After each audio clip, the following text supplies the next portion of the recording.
Ready. Play.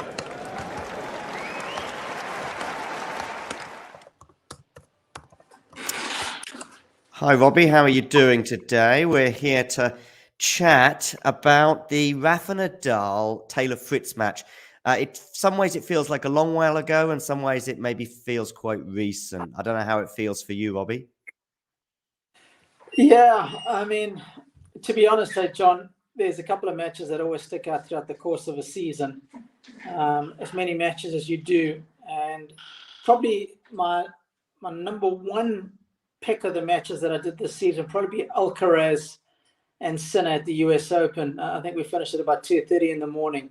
Mm-hmm. But the Fritz Nadal match at Wimbledon was right up there. The quality of the matchup I thought was a good one for Fritz. I think he's one of the few guys who's got a backhand that can live with Nadal's forehand, and I thought the surface as well was going to weigh heavily in his favor. So if I was a betting man, but I'm not, I like the chances of Fritz getting the win in that one. And I remember prepping for it and thinking, yeah, there's no reason why Taylor can't go all the way. He's got the game to do it, and the surface is going to suit him. Yeah, I mean, going into the match, both had probably got progressively better. I know Nadal had a couple of wobbles in sort of rounds 1 and 2, but was looking much better by the 3rd and 4th round. I was fortunate enough to be there when he beat Botic in the 4th round. And then going into the quarterfinals as well, as you say, Taylor was on good form. Of course, they had met just a few weeks before, a couple of months before, in Indian Wells, where Taylor had won. I spoke to Taylor before the match at Wimbledon. I was fortunate enough to pose a question to him at the press conference. And he said he was quite relaxed about Nadal in that, Nadal's amazing. He's the legend. There's not so much pressure on me. At least that was the way he was trying to spin it. And yeah, and he had a great chance. I thought 50-50. But the match started. I don't know what you remember about the first 3 or 4 games, Robbie. But for me, Nadal was just on fire for the first 4 games. Yeah, I think the aura of playing on center court always takes time to get used to. It doesn't matter how good you are. And I think that's where Nadal, without a doubt, in fact, hang on, Nadal lost the opening set though. He did, yeah, but it was the first 4 games, Robbie, that he got a break and he goes 3-1 up, and he's just moving Taylor from side to side. But there's a couple of smashes, Robbie, in that first 4 games that Nadal does, and of course he was already noticeably wearing these plasters or these stickers across his belly. I remember him being asked a question about it as well in a press conference, and he said he didn't want to talk about it. And then after these first 4 games, where I say Rafa's doing great, I think he does about 3 smashes in the first 4 games, something like that. And I think he does extenuate his issue with the belly, because then Fritz goes on a run of 5 games, as you highlight, and Fritz wins that first set. Yeah, no, that's what I remember most is Fritz being down in the beginning. Mm-hmm. But going on, I mean, you're asking me for detail now. I'd have to go back and watch the match. When you're talking about individual smashes and stuff, you seem to know the details of the match better than I did. What was your feeling, though? I mean, we had that moment at the end of the first set. Do you remember the issue between Rafa and his father? And his father basically saying, "Get off court." Yes, asking him not to play, right? Exactly. That's right. Yeah, no, absolutely. I absolutely remember that. Yeah, it's a funny one, because despite whatever anybody else says, when you're the individual, only you know the severity of the issue, and whilst they might be discussing it, only Nadal would have known how bad he was feeling, how much he could hang in there, how little he could hang in there. So I was curious, as probably everybody else was. You're aware of the injury, but is he going to pull out? And Nadal doesn't pull out very easily. So the chat in the booth, I was commentating with Nick Lester and Barry Cowan. I think we were doing sets on. They were doing sets on and off with me, and both those guys were saying no chance he pulls out. And I say, well, it's not often that you get a gesticulation from his dad on the side of the court to tell him to get off the court. They said, no ways he's pulling out. So we kind of left it at that, and we were curious to see how it was going to play out. And of course, he ends up staying there. There we go. They're talking about gesticulation. Somebody's used He's that going exact, like that. I remember him word. doing that. Yeah. And I guess, that's what I remember from the opening set, Fritz coming back to win it. And I just thought that would exacerbate the problem for Nadal. What was your feeling about Nadal's serving after that first set? Because as I say, I think the first few games he was okay. Obviously, something happened between, say, games 4 and 8. Loses the first set 6-3. What was your thoughts when you're watching him serve throughout the rest of the match? Did you notice a difference either in the motion or even just the speeds? Yeah, so we did a Hawkeye analysis midway through that, and there was no question that the contact point of the serve had dropped slightly. So there was clear evidence that he wasn't reaching up as much as he was in the opening set. So he was definitely hampered in the serving department. But again, on grass, you can probably get away with it if you're lacking a little bit of power on the grass, because the surface is so helpful with the delivery. You can stay in there longer than what you probably could on any other surfaces. You're still going to get 3 points. The lefty's still a nightmare to return against. So we were just curious to see how that was going to play out. And for me, the biggest things when you watch these kind of matches and these kind of situations is how somebody like Fritz is going to handle a big moment. When the opportunity presents itself, is he going to be able to grasp that opportunity? And of course, the big factor was he had done it in Indian Wells. Yeah. Of course, the irony there is both guys have come into that match with injuries as well. So it was like, oh shit, this all playing out again. So that kind of talk was going on. And with everything that Nadal had been through with the foot problems, I think the big talk as the second set was unfolding is, my goodness, Nadal and all his injuries, it just never stops for the poor guy. And is he going to see Wimbledon through, or is he going to have to pull out? So I mean, he was on a run of about 15, 20 matches at Grand Slams, because, of course, he was chasing the Grand Slam, the calendar slam. Yeah, that's right. Yeah, that's a good point. Absolutely, he was, after winning the Australian and the French. I think he was on a 20-match win streak initially at the start of the season. But, that's right. Of course, you forget about that until you remind me of it now. Yeah, right. So I wonder if that played a role. Robbie, as a commentator, what are you thinking? Are you getting distracted like probably the viewers are in the crowd, I remember, and also at home? Are you getting distracted by some of these things, such as the father, such as the injury? Or are you just, as a commentator, also doing point by point? No. You're worrying about everything. You're trying to get as much information, and you're wondering if the listeners are going to be able to. Obviously, I'm doing radio, so they want to know every single detail. So I am trying to survey as much as I can. Of course, the co-commentator is doing a lot of work with you as well. Oh, they'll be pointing to something. Did you see that? Did you see that? So it's non-stop looking for information to keep the listeners entertained. And that's the one thing I do enjoy about doing radio commentary over TV, is you can talk about a lot of things. So because you can't have any dead time, it's, while the point's going on, you're obviously talking. As soon as it finishes, you continue to talk. So we're always looking for every little bit of nuance to answer your question. As a commentator as well, you're in your booth. You are sort of closeted off a little bit, but can you still get a sense of the occasion? Can you still get a sense of the atmosphere as well? Absolutely. The booths, because the overhang of centre court at Wimbledon, with the booths being quite high up, but the sound from centre court reverberates because there's a big section of it that's undercover there before you get right down close to centre court. And obviously it's a lot more open when the roof is open. So absolutely you can get a sense of what's going on. You've got people jumping up right in front of you if it's a ridiculous point. So, you're getting a sense all the time. They're looking through the glass of the commentary booth at you. They're looking at your screen. So you're very much in the mix with the fans, no question about that. And, you know, the Nadal fans midway through that second set are desperate for him, first of all, to stay in the contest. And obviously they want more tennis. So they are desperate for Nadal to win that second. And he does. But it's kind of incredible. I think Nadal gets an early break. Fritz breaks back. In fact, for a grass court tennis match with a guy who serves as well as Fritz, it's kind of astonishing how many breaks of serve there are throughout the match. And Nadal takes it. I think he just gets a sniff, Nadal, at the end of the second set. And he takes it on his first set point. So he wins it 7-5. And you're thinking, wow. But by now, he's not even looking towards his box.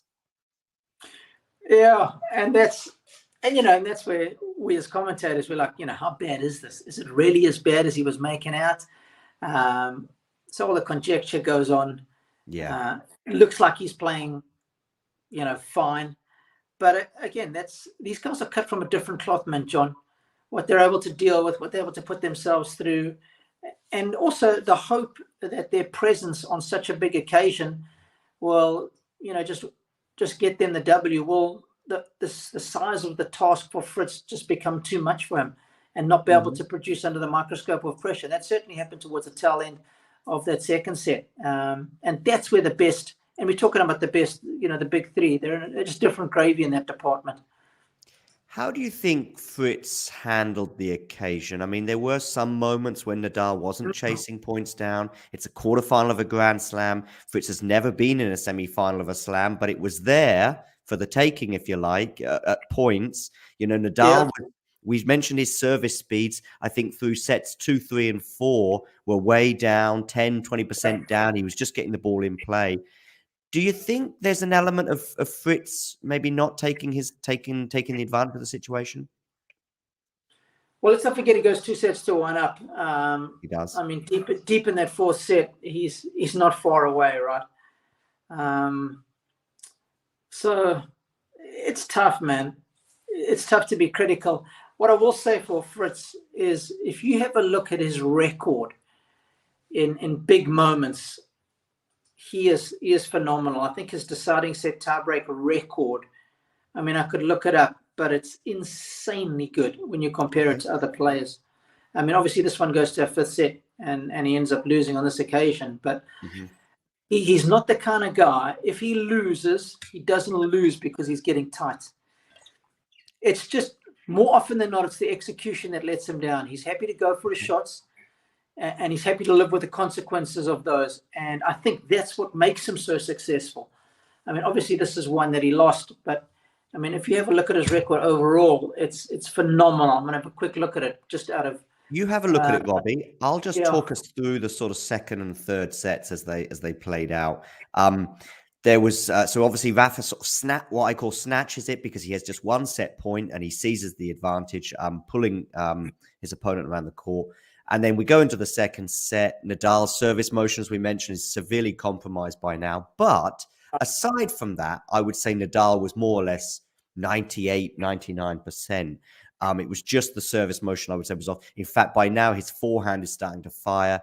Nevertheless, Fritz breaks again in that third set. So he does take it for a 2-1 lead. And it feels like a long, long way back. Have you managed to get that stat regarding Fritz and the deciding tiebreaks? I mean, throughout his whole career, from when he first started playing, you know, challenges as well as tour events, 20 wins, 5 losses. Deciding set tiebreakers under the microscope of a deciding set tiebreak, 20-5, to a level that obviously drops to 12-5. But still, to have a record like that is, most guys are happy if they're 50-50. So to be, you know, so far in front just in that department, it is testimony to how good he is generally in big moments. I think he is very clutch. All the people that I've spoken to, one of his junior coaches, his developmental coach, Christian Groh, who also helped Brandon Nakashima a lot, said ever since a young age, he just thrives in the big moments.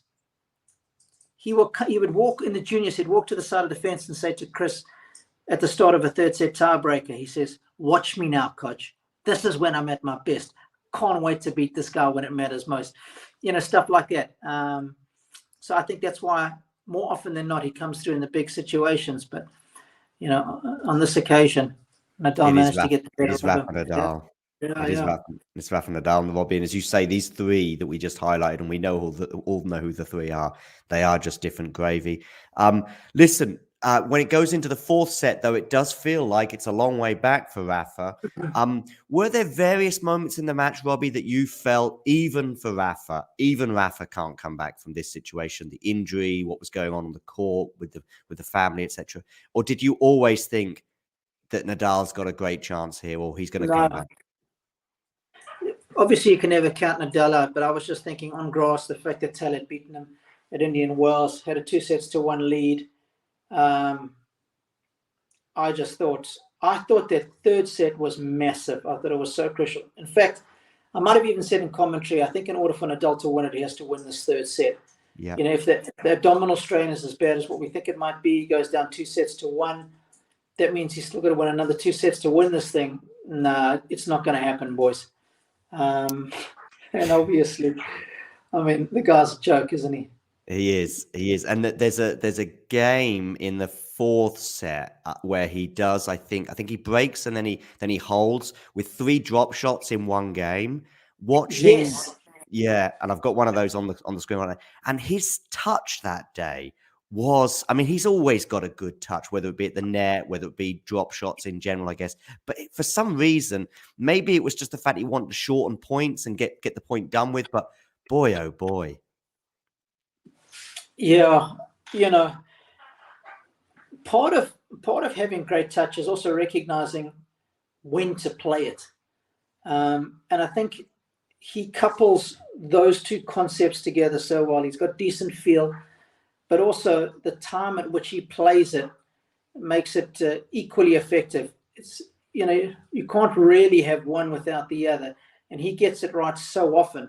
And obviously on a grass court, the front area of a grass court is always slightly more lush than what the back area is, and it's harder. So, if you get a decently weighted drop shot there, that thing is going to sit nice and softly, and it's not going to come up very high. And sprinting forward on a grass court, somebody like Taylor, who doesn't have those small decelerating steps, it's a great play against him. And Rafa certainly used it excellently, particularly in this game. I think he was in a spot of bother as well. He may have been facing a break point. But anyway, he gets himself out of jail. He's now got the break. He manages to hold on, basically, and win that fifth set. That fourth set. Thank you, Robbie. Yeah, he holds on. In fact, he does get broken again. It's unbelievable how many breaks there are. He does get broken again for 4-all. And in fact... Sorry, I need to correct myself as well. In fact, at 4-all, Fritz now is just 2 games away from winning the match. He gets to 5-4. He gets to love 15 on the Rafa serve. So now Rafa is serving to stay in the match, 2-1, 4-5, and love 15 down. Yeah, so 3 points away. That's the hardest time for a player when you can see the checkered flag. It's very much in sight, but it's one thing seeing it, and that's where the beautiful thing of the scoring system is so amazing in the sport, right? It's like you can be so close, yet you can be so far. You can't run down the clock. There's no bonus points for getting there quicker. But beating Nadal and putting Nadal, Federer, Djokovic away in these moments is probably one of the toughest asks that you can have. But on a grass court, I liked Fritz's chances. Here, I'm thinking, decent chance that he ends up breaking for the match here. His double-handed backhand is such a good antidote to Nadal's lefty serve. We saw it in Indian Wells, and we saw a couple of the breaks here. That backhand cross-court was unbelievable. Yep, we did. And on the grass court as well, perhaps it even sort of had a low bounce as well on occasion, so it worked very well for him. Nevertheless, Nadal somehow manages to gather his thoughts, hold serve from love 15. So now it's 5-all. He then, I think he then breaks as well, Taylor, to somehow get to 6-5. And then he just goes into sort of lockdown mode, Rafa, at this point. I saw it in Australia as well against Shapovalov when he was really sick in that fifth set. He managed to get a break, and then he just sort of focused so much on his serve that it was enough to to just get through it. And I saw some parallels between those two matches. I don't know if you remember the match with Shapovalov in Australia with Nadal. But then I still felt that in the fifth set for both Taylor and Dennis in Melbourne, that there was a chance there, and that maybe they did open the door a little bit. And of course, if you open the door for Rafa, he's going to take it. Yeah, Shapo and Oz just missed, right? I mean, he just made the most basic of unforced errors. Nadal just putting balls back in the court and him missing. I just remember longer rallies there in Australia. That fifth set, I think, springs to mind definitively as far as Fritz making big misses are concerned. The fifth set ends up going all the way, doesn't it? It does, yeah. So, I mean, you've got what you have in the fifth set with Rafa and Taylor is I think they do both break. I think Rafa, for the first time in pretty much since the beginning of the match, when Rafa got that 3-1 lead in the first set, and then from that moment onwards, wherever the scoreboard was, it was always pretty much Taylor in front until 3-3, fifth set. And Nadal breaks, and you're thinking, wow, he's probably going to do it now. He's a break up, 4-3, just got a hold serve a couple of times, and he's been holding pretty well at various points in the match, despite his ailing situation. So now it's time for Taylor to come fighting back. There were so many twists and turns, actually. It's kind of difficult to keep up, Robbie. And now you're thinking, well, Rafa's going to do it, but now it's Taylor to show some mental fortitude. And maybe I'm doing him a disservice in that he did show some mental fortitude at times that day as well. Yeah, I mean, I think when you're going toe to toe like that, I also think it really heightens your senses when you get broken. We so often speak about the boomerang break when someone breaks, how often they get broken right after doing that. The person breaking can so often have a slight letdown. The person who's just been broken has that desperation to get back on level terms, and I think that's exactly what we saw from Taylor. I think he was almost annoyed that he was the one that'd been broken first in the fifth, and I think he breaks right back the very next game if memory serves. Yeah. And I do remember the crowd going absolutely ballistic when he broke back to get back on level pegging in the fifth. And I remember Barry Cowan saying to me, this one's going to be decided now by a fifth set breaker, no question about it.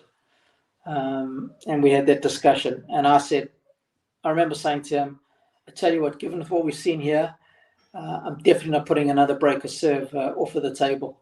Mm-hmm. Yeah, well, Barry ended up being right because it did go to a fifth set breaker.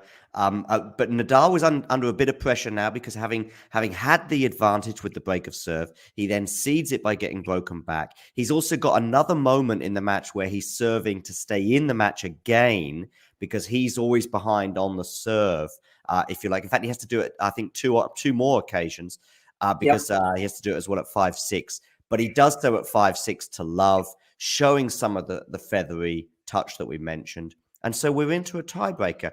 What are your memories of the tiebreaker, Robbie? I just remember, first and foremost, the atmosphere was unbelievable. That set the stage. I was, at this stage, my overriding opinion was still that Fritz was going to get it done. I remember belting out his tiebreak records and deciding set tiebreaks. And I just thought, having come from a breakdown in the fifth, he was the one who would feel like he's got a bit more of the momentum going into the tiebreak. It's almost a feeling of you're down and out, you should have lost, but now you've come back, and it's almost like you've got a second lease of life. And I just thought, given how good he is, given that he'd beaten him in Indian Wells, the belief would be enough that, given he's come this far, Nadal was injured, that he was going to prevail. That was my overriding thought at the start of the breaker. But Rafa takes a 5-love lead, and you're thinking, well, that's that. You won't see Rafa ceding that kind of advantage. But Taylor then gets it back to 5-3. So you're thinking, well, hang on a second. He's got one of these mini breaks back. Who knows where we might end up? And I don't know if you remember this point here with Taylor on the floor. And yeah, I mean, it's just a full of drama. But Rafa always keeps the lead in this tiebreaker. And there are some more incredible points. By now, Rafa's serve, believe it or not, is not back to normal, but it is. He sort of cranks it up a bit in that fifth set to give him a chance, let's say, because as I say, for the previous sort of 3 or 4 sets, he was just putting the ball in play at times. But Fritz here, of course, on the ground, and basically everyone in the stadium was on their feet, and of course Rafa too. But Fritz was there lying on the ground. I don't know if you remember this point or these stages of the tiebreak. No, I do remember him on the floor over there. I think it was a backhand drop shot that Rafa had hit, if memory serves. But again, talk about the front area of the court. Why it's so good, why drop shots are so effective there. It's so difficult to slow down when you get to that area of the court. And if you don't have unbelievable footwork, if you're not Federer-like or Djokovic-like, there's a good chance that you're going to end up where Fritz ended up right there. And, you know, after he went down 5-love, I remember thinking, no chance here. He's not going to be able to come back. Then 5-3, something happened at the 5-3 point, though. Something happened at the 5-3 point for Fritz to get back on serve. Was this the 5-3 point, John? This was 6-3, I think, to go to 7-3, this was. But our 5-3 was obviously sort of 1 point before. I mean, Fritz could have got to obviously back on serve to make it 5-4, but he wasn't able to. Yeah. You know, paper-thin margins. If he gets that, the fact that Nadal keeps the buffer, I think, ends up being the defining factor in the fifth set tiebreaker. It just keeps his nose out in front, grows his belief, and I think, you know, slowly just sucks the life out of Fritz. Right, and Rafa manages to hold on. I think it's 10-5, I think something like that. And the scenes at the end were insane. Looking back on the match, a couple of sort of reflective things. Did Nadal win it, or did Taylor lose it, or was it a bit of both? Yeah, I think it's always a little bit of both, right?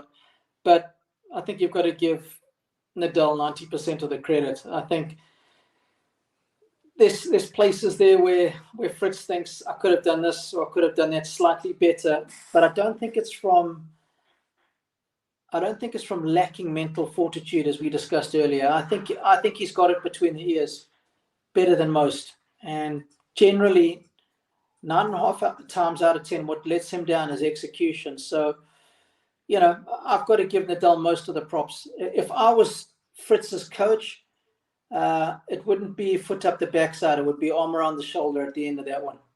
Fair enough. And what about Nadal? Obviously, the next day, of course, he's gone through. There was some conjecture about maybe he should have pulled out and let Taylor go through. What did you feel about that?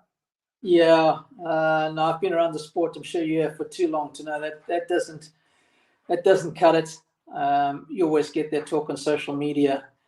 But, you know, your opportunity is on that day. You give it all you got. And who knows how you wake up the next day. You might be very sore that you have to pull out like he did against Kyrgios. Or, you know, you've got 48 hours to recover.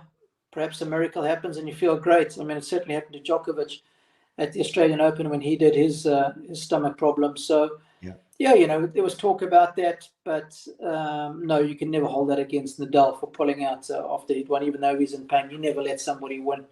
Never. No. And Taylor certainly didn't feel that way. He accepted defeat as well as anyone else did. Of course, we have the next day after this. I remember on TV just watching some images of Rafa practicing his serve, and I was thinking, oh boy, this is worse than it was yesterday, albeit it was just practice. He then calls a press conference, I think, for about 7:00 p.m. local time, and we all know what this is. You don't randomly call a press conference in the middle of a slam like that.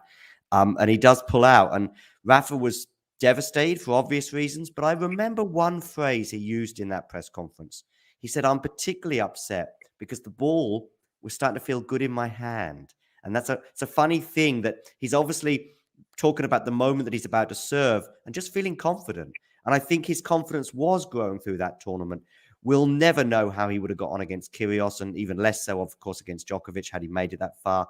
But there was a feeling of momentum building at that tournament. Did you share that, Robbie, or did you still think there's a long way to go for him? Yeah, because I remember he struggled in his early rounds. Yep. It was Cerundolo, Berankis, and then he played well against Sonigo. The match against Botic was clean, given how good and how dangerous Van der Zandschulp can be on that surface. So you can see the progression. He didn't play. I don't think he played a warm-up tournament coming into Wimbledon. I think it was Roland Garros straight into Wimby. So the fact that he actually struggled against Cerundolo and Berankis, had to play an extra couple of sets there. That was almost like the additional preparation that he needed. As long as you can survive those matches, which he did. And then I think the straight sets against Sonigo and the straight sets against Van der Zandschulp teed him up perfectly for the second week of the tournament. But obviously, it's been a tough year for him as far as his body is concerned, and his body's let him down there. I mean, obviously, all of us wanted to see that blockbuster between him and Kyrgios. Kyrgios is not shy to get in his grill. It's where Kyrgios made a name for himself back in the day when he beat Nadal. Yeah. So it's such a pity that match never came to be. Yeah, it is. Do you think now, looking back, especially looking at the second half of Rafa's season pretty much from this match onwards, do you think that maybe in hindsight he should have pulled out and he might have been better prepared for the second half of the season? Yeah, I think you touched on an important point, the fact that he's chasing the Grand Slam in the true sense of that phrase. That's probably kept him out there. Had he not won Australia and he just won the French, I think it's a very valid point that you make, that he might not stick it out, that he might pull out a lot earlier, rest it, and then rest himself for the second half of the year. But the US Open hasn't been particularly good for him either. So, those hard courts, his body's taken such a pounding normally by the time, Wimbledon comes around, that the second half of the year historically has never been great for him. And I guess the fact that he's chasing the Grand Slam, he's thinking, well, I'm going to ride this one as long as I can. Yeah. Robbie, thank you very much for your time today. It was an epic match. As you mentioned, there were other epic matches this year, and we will be covering those as well, and just trying to get the people that were there in those moments. And I was there, albeit as a in the crowd, and you were there in the commentary booth. And it's been an incredible year for various different reasons. And I think Alcaraz, Djokovic, and Nadal can rightfully say that it's been their year for one reason or another. But throughout this first 7 months and up until this particular match, I would say it was certainly Nadal's year, right? Well, absolutely, John. And I mean, your recollection of what went on as well is bloody brilliant too. The detail that you have. So that's, I think, Robbie, I got a separate question for you, Robbie, actually, and this is just aside from that. Do you find as a commentator that you're kind of so in the moment, if you like, and you're so focused on your job as well as what's going on around you, that actually maybe for you, like sometimes you hear players and in other sports, and sometimes we remember things and they're like, oh, I don't even remember that happening. And you're kind of in it so much that it's even something that happened as you're commentating, because as you said, as a radio commentator, you've got to keep talking. And does that therefore make it a bit difficult to remember everything in a way? Absolutely. And especially a match of that duration. Even the Alcaraz Sinner match from the US Open, if you ask me, I don't remember too much detail. I'll have to go back and watch that match in its entirety to remember and get snippets of information again of what happened, what we were talking about, to get a real sense. All I remember about that contest was that it was like PlayStation tennis. Both guys hitting it so early, so hard, and being so full of energy. The crowd being thin. By the time I think it was only about 4,000 people left in Arthur Ashe by the time it finished. But you're absolutely right. In my playing days, John, I could remember everything in detail. Mm-hmm. In commentary, I have my fits and starts. I have to go back and watch highlights sometimes just to remind me of things. I'll remember the 24-shot rally at the Australian Open final with Nadal and Federer when I was commentating that in 2019. But that's literally like one of the only things, and the challenge on match point. because I had prepped what I was going to say if either player had won. Okay. And as I start the preparation, because I've seen the ball is in, Nadal challenges and I have to stop. Ah, that one, yeah. My words were for Raj. So it's like those are the only two things I remember in the entirety of that fifth set in that final. But, you know, when you have discussions, you sit with other commentators and you talk about the match, that's when like everything starts flooding back. And, you know, similarly with you, it's nice to relive those moments and you do a great job of it. So thank you. Thanks for having me on. Thank you, Robbie. Your words mean a lot. And listen, enjoy the off season. It's time for us now to sort of de-tennis a little bit. This episode will be going out in December, probably just before Christmas, for people just to sort of look back on the year. And it's been a great year and it's been a great show. Robbie, thanks very much for your time. Thanks, JS. Stay fit and well, man. Will do. Bye-bye.